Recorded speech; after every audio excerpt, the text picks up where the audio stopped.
The Grand Training Hall had been completely rebuilt. Its walls reinforced with materials rated for weapons testing rather than mere sparring near the entrance.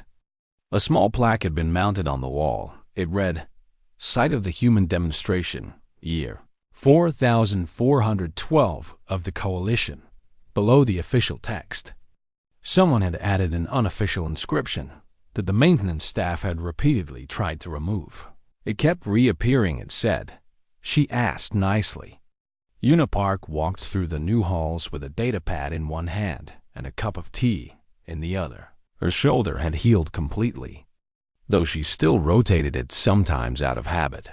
The uniform she wore now was different from the one she had arrived in. It bore the insignia of an instructor around her.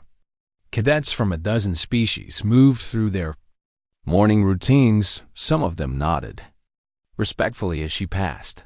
Others actually bowed. A few still crossed to the other side of the corridor when they saw her coming. Una did not take it personally. Fear was a reasonable response to what they had witnessed. She entered the training wing and found Kirith waiting. For her, the Selvari had been assigned as her teaching assistant. Shortly after the demonstration, the assignment had been presented as an honor. Kirith suspected it was actually because no one else had volunteered. "Good morning," Una said. "How are our students today?" "Nervous," Kirith admitted. "The advanced class has their practical examination this afternoon. They will do fine," Una said. "They have worked hard." They walked together toward the classroom. Along the way, they passed a group of Kreth cadets practicing falls. It was a technique Una had introduced in her first week as an instructor. The idea of learning how to be thrown had initially seemed absurd to a species that prided itself on never being moved, but after Una had demonstrated how a proper fall could protect against a devastating counter technique, even the most stubborn Kreth had begun to see the value. "I still find it strange," Kirith said, "teaching warriors how to lose." "I teach them how to survive losing," Una corrected. "There is a difference." They entered the classroom, where cadets from 6 species waited. 7 was among them. Seated in the front row, the young Mordith had changed significantly since the demonstration. His arrogance had been replaced by something quieter, something more thoughtful. He had become one of Una's most dedicated students. "Good morning, everyone," Una said. "Today we continue our discussion of asymmetric combat." She set down her tea and activated the display screen at the front of the room. "Who can tell me the fundamental principle of fighting a stronger opponent?" 7 raised his hand. "Do not fight their fight," he said. "Force them to fight yours." "Correct," Una said. "And why is this important for you to learn?" A Kreth cadet answered this time. "Because there is always something stronger," she said. "The universe is vast, and assuming we are the most powerful is foolish." "Also correct," Una said. And she smiled with genuine warmth. "You are all learning." The lesson continued, and Kirith watched from the back of the room. He had learned much in 3 months. Not just about combat techniques, but about humans. Themselves, they were strange creatures in many ways. They laughed easily. They formed attachments quickly. They expressed affection through physical contact that other species found uncomfortable. And beneath all of that warmth and softness, there was something else, something that had evolved on a world where everything was trying to kill them, something that had learned to kill back after the class ended. Kirith accompanied Una to Commandant Thelvak's office. The summons had come that morning, and neither of them knew what it was about. Thelvak's was waiting for them behind his massive desk. The Kreth commander had also changed. Since the demonstration, he treated Una with a patient respect that bordered on caution. "Instructor Park," he said, "I have received an interesting communication from the Coalition Council." "Regarding what?" Una asked. "Regarding the sudden increase in applications from Coalition species requesting human combat instructors," Thelvak said. Apparently, word of your demonstration has spread. He leaned forward, his 4 eyes fixed on her face. They want to know if Earth can provide more teachers like you. Yuna considered this carefully. I can make inquiries, she said. Though I should tell you something I have not mentioned before. What is that? On Earth, Yuna said, I am considered moderately skilled. The silence in the office was profound. Moderately skilled. Thelvax repeated slowly. There are humans far more capable than me, Yuna said. I was selected for this mission because I am good at teaching, not because I am the best fighter. Thelvax looked at Kirith. Kirith looked back with an expression that said he had no idea how to process this information. Why are you telling us this? Thelvax asked. Yuna smiled. Because you needed to see us as equals before we could be friends, she said. And we would rather have friends, she paused. The Coalition has spent centuries building alliances based on strength. She continued, each species proving itself through displays of power. She gestured toward the window, where the stars of the galaxy shone cold and distant. Humanity could have done the same thing, she said. We could have hidden our capabilities until the right moment and then revealed them dramatically.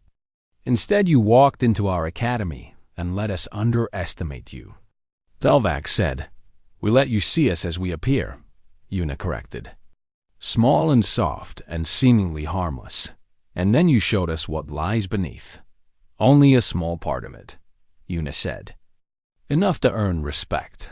She met his eyes directly. We want to be your partners. Commandant, she said. Not your rivals. Before Thelvax could respond, his communication console chimed. He answered it, listened for a moment, and then his expression shifted to something Yuna had never seen on a Kreth face before. It looked almost like joy. That was the council, he said. They have made their decision. He stood and extended one of his 4 hands to Yuna. Humanity's application for full membership in the Galactic Coalition has been approved, he said. Sponsored unanimously by every species represented at this academy. Yuna took his hand and shook it firmly. Thank you. Commandant. No, Thelvax said. Thank you. Instructor Park, he paused, for teaching us that peace can be a choice made from strength, not weakness. Yuna bowed and left the office with Kirith beside her. They walked in comfortable silence until they reached the training wing. Her advanced class was waiting. Students from a dozen species who had learned to fall safely, to redirect force, and to fight opponents larger than themselves. Yuna looked at them and felt something warm settle in her chest. This was why she was here, not to demonstrate destruction, but to teach. Good afternoon, everyone, she said, and her smile reached her eyes. Now, who wants to learn something new? And in the rebuilt training hall, surrounded by warriors who had once thought humans were weak, Yuna Park began her next lesson outside the windows. The stars burned on, and somewhere among them, a small blue planet continued spinning home to a species that had chosen friendship over fear, and had proved they had earned the right to make that choice. The 3 Selvari were beginning to regain control of their limbs. When Seven descended from the air, his pale face was twisted with fury, and his eyes blazed with psychic energy bright enough to cast shadows. This proves nothing, he declared. The Selvari rely on physical speed alone. Yuna turned to face him, her expression patient. You believe you would perform differently? I do not need to touch you to destroy you, Seven said. Your pressure points mean nothing against telekinesis. That is an interesting theory. Yuna said Seven did not bother with warnings. He simply attacked. A wave of telekinetic force slammed into Yuna with enough power to flip a ground vehicle. She flew backward through the air, her body spinning, and struck one of the reinforced pillars that supported the training hall ceiling. The impact echoed through the hall like thunder. Cadets gasped. Some cheered. The pillar cracked but held. Yuna did not move. Seven smiled and turned to the crowd. You see? he announced. Humans are fragile creatures who... That was unpleasant. The voice came from behind him. Seven spun. Around Una was standing. Her uniform was torn. Her left shoulder was sitting at an angle that no shoulder should sit at. It was clearly dislocated. But she was standing, and she was still calm. Your telekinesis is impressive, Una said, her voice showing no sign of pain. The force you generated would have killed most species. You should be dead, Seven said. And for the first time there was uncertainty in his voice. Humans are more durable than we look, Una said. She reached up with her right hand, gripped her left shoulder, and pulled. The sound of the joint popping back into place was loud enough to make several cadets physically ill. A Kreth cadet bent over and vomited. Una rotated her shoulder experimentally and nodded to herself. That will bruise, she said. Now, shall we continue? You cannot fight me, Seven said, but his confidence was shaking. I can attack you from any distance. Then perhaps I should not give you distance, Una said. She moved. This time there was no pretense of restraint. The human woman crossed the distance between them so fast that Seven barely had time to react. He threw up a telekinetic shield, a barrier of pure mental force that could stop plasma rounds. Una did not try to break through it. She went around it. Seven discovered in that moment that telekinetic shields had to be shaped. They had to be aimed, and aiming required concentration. Una struck him in the throat, not hard enough to kill, just hard enough to make him gasp, and when a Mortith gasped, when their concentration broke even for an instant, their telekinesis flickered. The shield vanished. Una was inside his guard before it could reform. What followed was not a fight. It was a lesson. Una demonstrated with terrible precision exactly how fragile psychic concentration became under specific types of pain. A strike to a nerve cluster in the arm made it impossible to focus on lifting objects. A blow to a pressure point in the leg made it impossible to maintain levitation. A carefully applied hold on certain tendons created pain so sharp and so immediate that conscious thought became impossible. Seven fought back with everything he had. He hurled debris at her with his mind. She dodged or deflected every piece. He tried to crush her with raw telekinetic force. She was never where he aimed. He attempted to lift her into the air. She shifted her weight in ways that made it impossible to get a grip on her body, and all the while, she kept striking him, never enough to cause permanent damage, always enough to hurt. The battle moved across the arena. Seven threw everything he could find at her, and pieces of training equipment shattered against walls and floor. Support columns cracked under the stress of misdirected telekinetic blasts. The self-repairing floor buckled and split. A section of the observation gallery collapsed when a stray wave of force struck its support's commandant.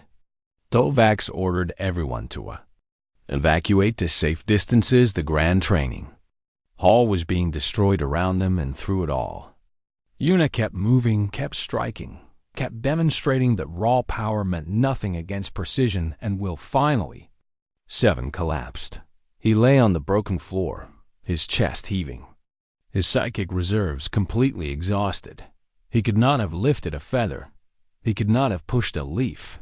Una stood over him, breathing harder now but still controlled.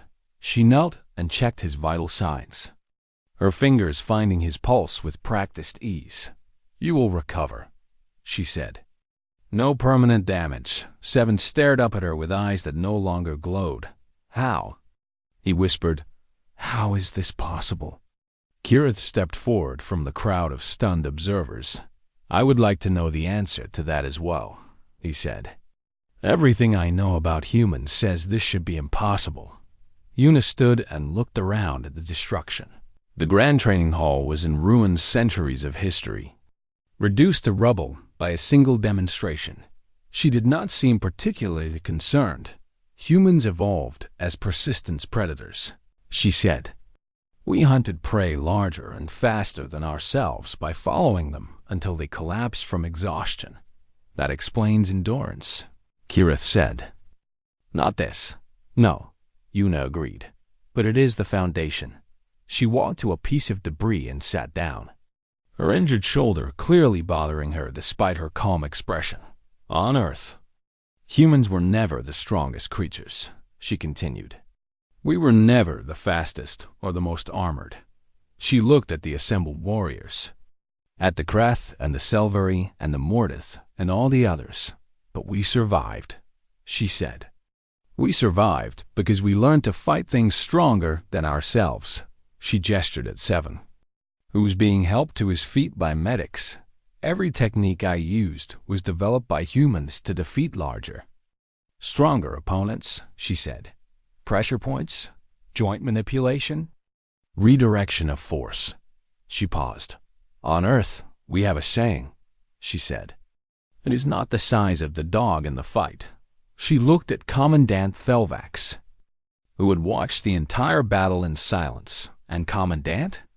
She said, I am here because humanity wants peace. She stood up and brushed dust from her torn uniform.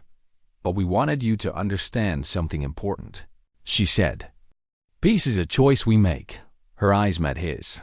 It is not a necessity we accept. Yuna walked down the stairs from the observation gallery with measured steps. The cadets parted before her, not out of respect but out of curiosity. They wanted a clear view of what was about to happen. The human was going to embarrass herself, and no one wanted to miss it. Commandant Thelvax watched her approach with all four eyes. You wish to demonstrate? He asked. If you will permit it, Yuna said. What do you require? Yuna removed her outer uniform, jacket, and folded it neatly. Beneath it, she wore simple gray training shirt that left her arms. There were no visible weapons, no armor, no technology of any kind. A target would be helpful, she said. Thelvax gestured, and a combat drone rose from the floor. It was an advanced model, designed for sparring with senior cadets. Its armor was rated to withstand direct strikes from Kreth warriors. Its reaction time exceeded Selvari standards. It was, in every measurable way, superior to any human. This drone is set to defensive mode, Thelvax explained. It will not attack you, only defend itself. That seems fair. Yuna agreed. She walked to the center of the arena and stood. Approximately 10 meters from the drone, the hall was completely silent. Every eye was fixed on the small human woman facing the combat machine. Yuna stood motionless. 1 second passed, 2 seconds, 3 seconds. Some of the cadets began to whisper. Was she afraid? Had she frozen? Was this the moment when the human would admit defeat?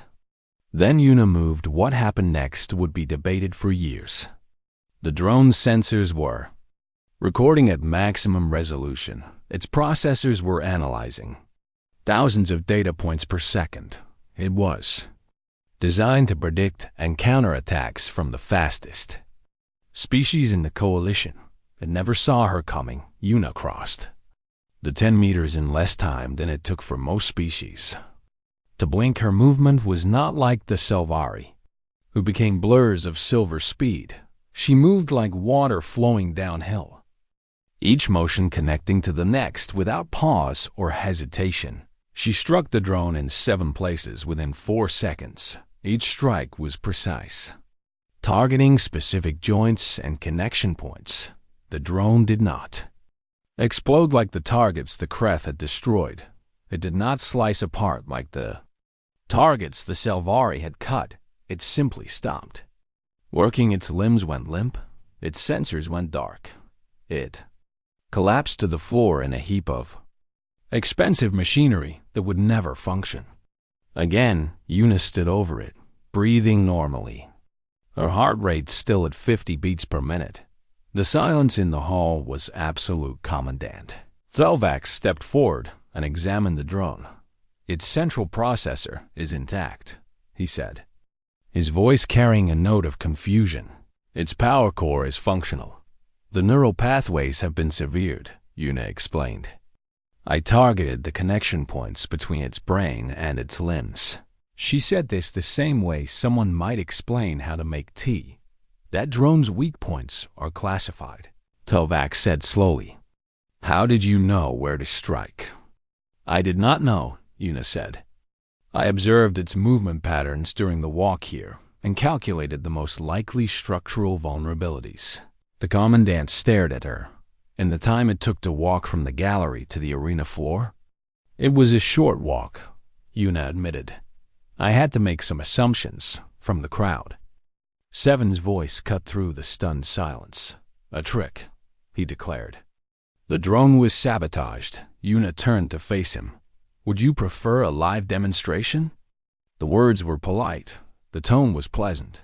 But something in the way she said them made several cadets step backward.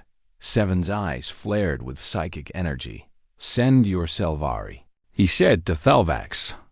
Let them show this human what real speed looks like. 3 Selvari cadets stepped forward without waiting for orders. They were the same 3 who had performed. During the demonstration, each of them was fast enough to cross the arena in the time it took a human heart to beat once they spread out.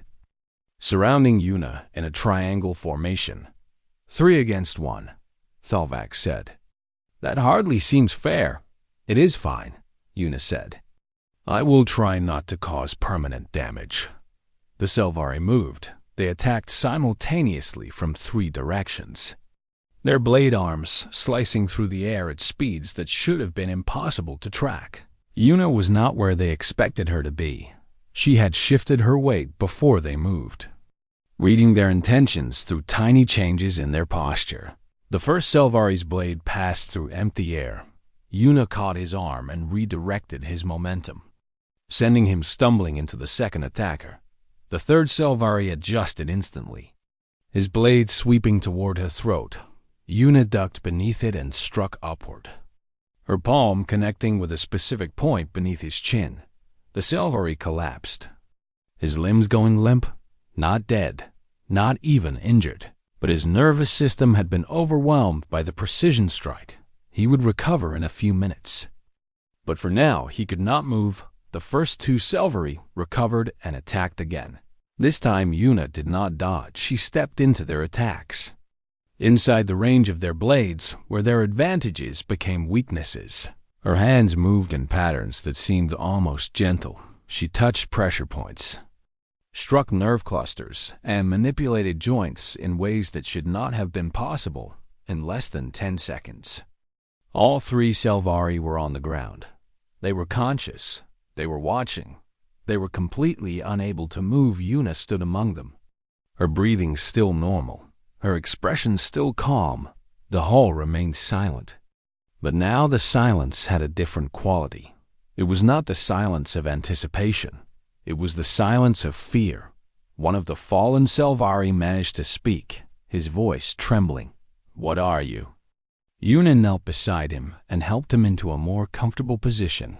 I am a teacher, she said gently. On Earth, I taught children how to fall safely. She paused and looked around at the hundreds of warriors watching her. I also have other training. The warmth had returned to her voice.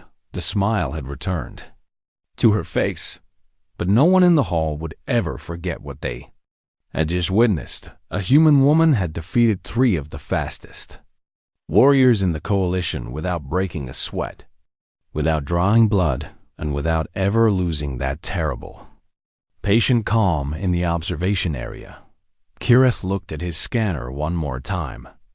Yuna's heart rate was climbing back up 52 beats per minute, 56, 60, 62.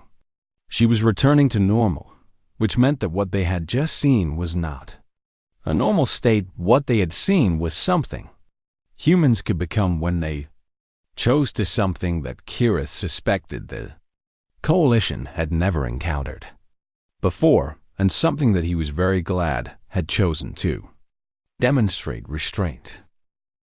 The Grand Training Hall was a monument to violence. It stretched for nearly half a kilometer in every direction, with ceilings high enough to accommodate the largest known species. In the Coalition, the walls were reinforced with alloys, designed to withstand plasma fire. The floor was made of self-repairing material that could recover from almost any damage within hours. This place had hosted warriors for 4 centuries and had never been truly destroyed. Una Park entered through a side door and found a seat in the observation gallery. The gallery was mostly empty, as most observers preferred the front rows where they could feel the impact of each strike. Una chose a spot near the back, where she had a clear view of the entire arena. She pulled out her datapad and began taking notes below. Senior cadets were gathering for the demonstration. Word had spread quickly that the human would be watching, and the usual training session had transformed into something else entirely. Warriors who might have practiced basic drills were now preparing their most impressive techniques. They wanted the human to see what she could never hope to match. Commandant Thelvax stood at the center of the arena, his forearms clasped behind his back. Today's demonstration will showcase the combat arts of the Coalition's primary species, he announced, his voice amplified throughout the hall. Our guest from Earth has requested to observe. He gestured toward the gallery, and hundreds of eyes turned to look at Una. She looked up from her datapad and offered a small wave. Some of the cadets laughed. We will begin with the Kreth forms. Thelvax continued. A young Kreth male stepped forward, his gray skin gleaming under the training lights. He was smaller than Thelvax, but still massive by any other standard. Standing 3 meters tall, with arms thick as tree trunks, targets rose from the floor. Reinforced dummies designed to simulate enemy combatants. The Kreth cadet roared and charged. What followed was destruction in its purest form. Each strike from his 4 fists sent shockwaves through the air. The targets did not simply break. They exploded into fragments that scattered across the arena floor. The cadet moved through a dozen targets in less than 30 seconds, leaving nothing but rubble in his wake. The other cadets cheered and stamped their feet. The Kreth cadet looked up at the gallery and flexed all 4 arms. Una wrote something on her datapad. Next, the Selvari. Thelvax announced. 3 Selvari cadets took positions across the arena. They stood perfectly still for a moment, their blade arms catching the light like mirrors.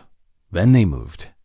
Una had read that Selvari could exceed the speed of human perception. Reading about it and seeing it were very different experiences. The Selvari became silver streaks that crossed the arena in patterns too fast to track. New targets rose from the floor, and they fell just as quickly, sliced into precise segments by blades that never seemed to slow. One Selvari cadet performed a maneuver that cut a target into 12 equal pieces before it could even begin to fall. The pieces hit the ground at the same moment. More cheering from the assembled cadets. More notes on Una's datapad. And finally, the Mortith. Thelvax said. A single Mortith cadet walked to the center of the arena. He was young, with pale skin and eyes that glowed faintly with psychic energy. His name was Seven, and he was considered one of the most promising telekinetics of his generation. He raised one hand across the arena. A boulder the size of a shuttle rose from a storage pit. The boulder hung in the air, suspended by invisible force. Seven closed his fist. The boulder crumpled like paper, compressed by telekinetic pressure until it was no larger than a fist. Then it exploded outward, and the fragments stopped in midair, hovering motionless. With a gesture, Seven sent the fragments flying into targets positioned around the badge arena. Each fragment struck with enough force to punch through the reinforced dummies. The display ended with Seven standing untouched amid the destruction, his hands still raised, his expression calm. The cheering this time was thunderous. Yuna finished writing and lowered her datapad. Seven looked up at her, and his glowing eyes narrowed. "Human," he called out, his voice carrying easily through the hall. "Did you learn something today?" Yuna considered the question. "I learned a great deal," she said. "Thank you for the demonstration. Perhaps you would like to share what you learned," Seven pressed. "Tell us what humans think of our abilities." The hall grew quiet. This was a challenge, and everyone recognized it. Yuna stood from her seat and walked to the railing of the gallery. "Your species have developed combat forms suited to your natural advantages," she said. "The Kreth use overwhelming strength, the Silvery use superior speed, and the Mortith use psychic manipulation. And what do humans use?" A Kreth cadet shouted, "Your soft hands?" Laughter rippled through the crowd. "We use whatever we have to," Yuna said simply. Seven floated up from the arena floor, his telekinesis carrying him to eye level with the gallery. "That is not an answer," he said. "Your species claims to want membership in the coalition, yet you bring nothing." "We bring ourselves," Yuna said. "Yourselves," Seven repeated, and his contempt was obvious.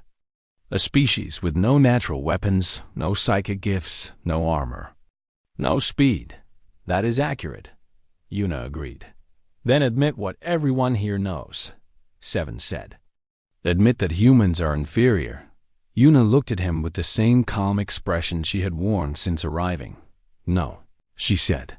The word hung in the air. Seven's eyes flared brighter. "Then prove otherwise," he said. "Demonstrate what humans can do." More cadets began calling out, demanding a demonstration. The chanting spread through the hall until it became a unified demand. Yuna looked down at the arena, then at the faces of the warriors who wanted to see her fail. She looked at Commandant Thelvax, who watched with obvious interest. She looked at her datapad and placed it carefully on the railing. Then she looked back at Seven. "You would like me to demonstrate?" she asked. Her voice was quiet, but somehow it cut through the noise of the crowd. The hall fell silent. Something had changed in the human's demeanor, nothing visible, nothing obvious, but something had shifted in the back of the hall. Kirith watched his scanner. Yuna's heart rate had been steady at 62 beats per minute. Throughout the demonstration, it had remained steady when Seven challenged her. It had remained steady when the crowd demanded she prove herself. But now, for the first time since she had arrived on the station, it began to change. It dropped to 58 beats per minute, then 54, then 50. Her heart was slowing down. Kirith had seen warriors enter combat focus before. States of heightened awareness where the body prepared for violence in every case he had witnessed. The heart rate increased, but the human's heart was slowing, and she had stopped blinking. Her pupils had dilated until her dark eyes seemed almost black, and she was smiling. But the warmth that had been in her expression was gone. It was still a smile, but it was not a human smile anymore. Kirith felt the doubt from the previous night grow into something larger, something that felt very much like the beginning of fear. The shuttle descended through the docking bay of Arxes, Prime with a soft hum that Unipark barely noticed anymore. She had spent 3 weeks in transit from Earth, and the gentle vibrations of spacecraft had become as familiar as breathing through the viewport. She watched the massive neutral station grow larger, its metal surface gleaming under the light of a distant star. This was the Valorian Combat Academy, the most prestigious warrior training facility in the entire Galactic Coalition. 12 species sent their finest here to learn, to compete, and to prove themselves.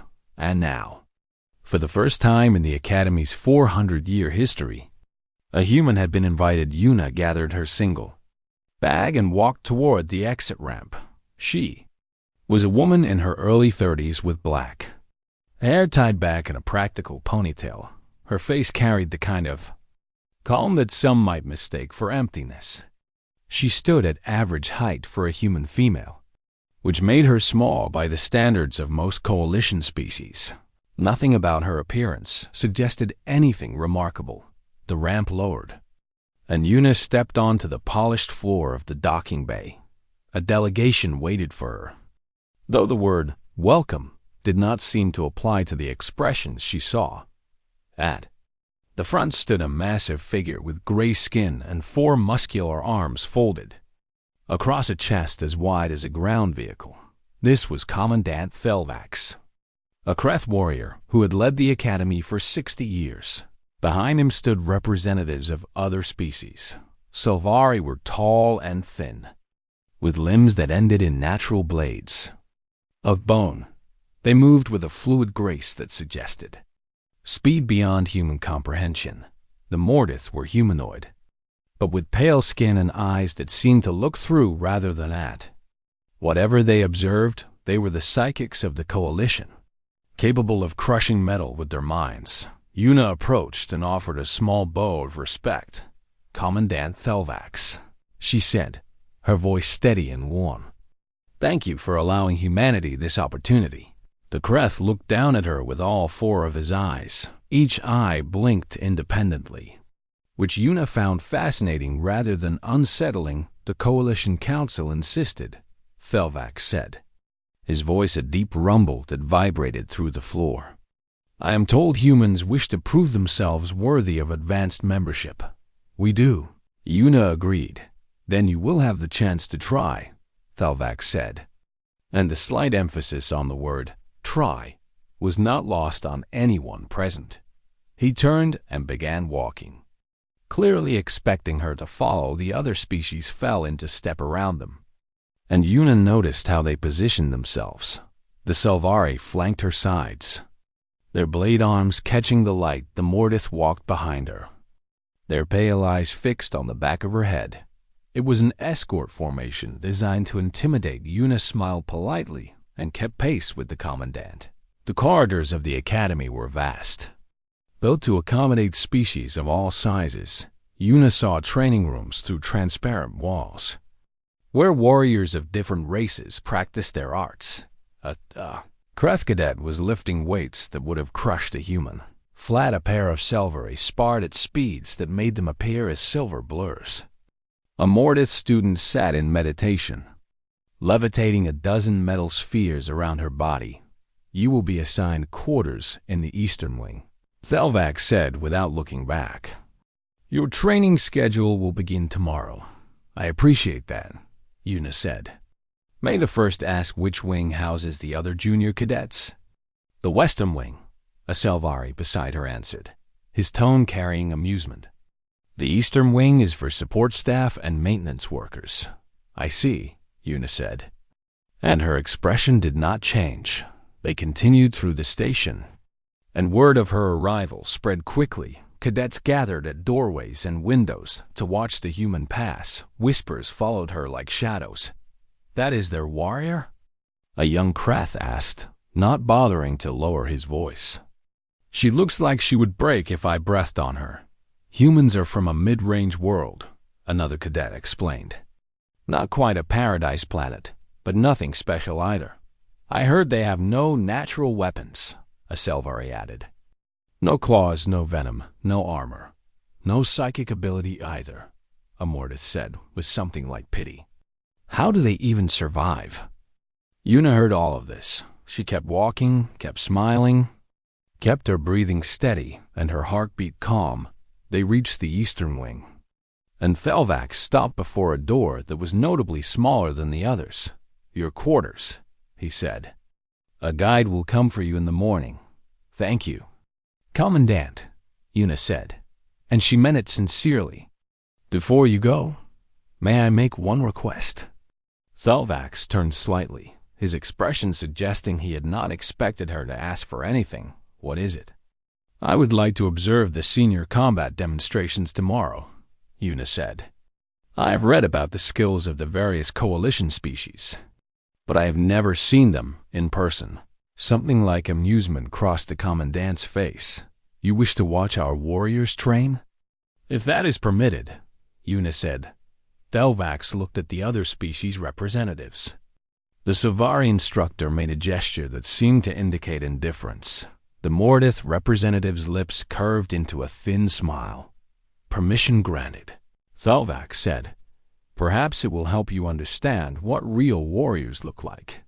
I am sure it will be educational." Yuna agreed. The delegation departed, and Yuna entered her quarters. The room was small but functional, with a bed, a desk, and a window that looked out into the darkness of space. She set her bag down and stood at the window for a long moment. Behind her, the door had barely closed when she heard voices in the corridor. "Waste of resources," someone was saying. "Humans have been in space for barely 2 centuries. The Council thinks they show potential," another voice replied. "Something about their adaptability. Adaptability means nothing against strength," the first voice said. "She will wash out within a month." The voices faded as the speakers moved away. Yuna turned from the window and began unpacking her bag. There was not much inside.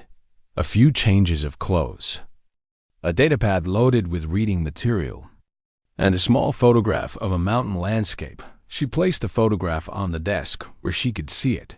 Then she sat on the bed and closed her eyes in the corridor outside. A Selvari instructor named Kirith paused. He had been assigned to monitor the new human arrival, a task he considered beneath his position. But something had caught his attention during the walk from the docking bay. He had been watching her vital signs on his scanner. Standard security protocol for new arrivals. Humans were known to have elevated stress responses, their hearts beating faster and their breathing growing rapid when faced with unfamiliar situations. It was considered one of their many weaknesses, but Yuna Park's heart rate had remained exactly the same from the moment she stepped off the shuttle. 62 beats per minute. Never faster. Not when Thelvax had spoken down to her, not when the cadets had mocked her openly, not when the Mordith had stared at her with obvious disdain. 62 beats per minute. Steady as a machine. Kirith looked at the data again and felt something he had not experienced in a very long time. He was not sure what to call it later. After everything that happened, he would recognize it for what it was. It was the first small stirring of doubt.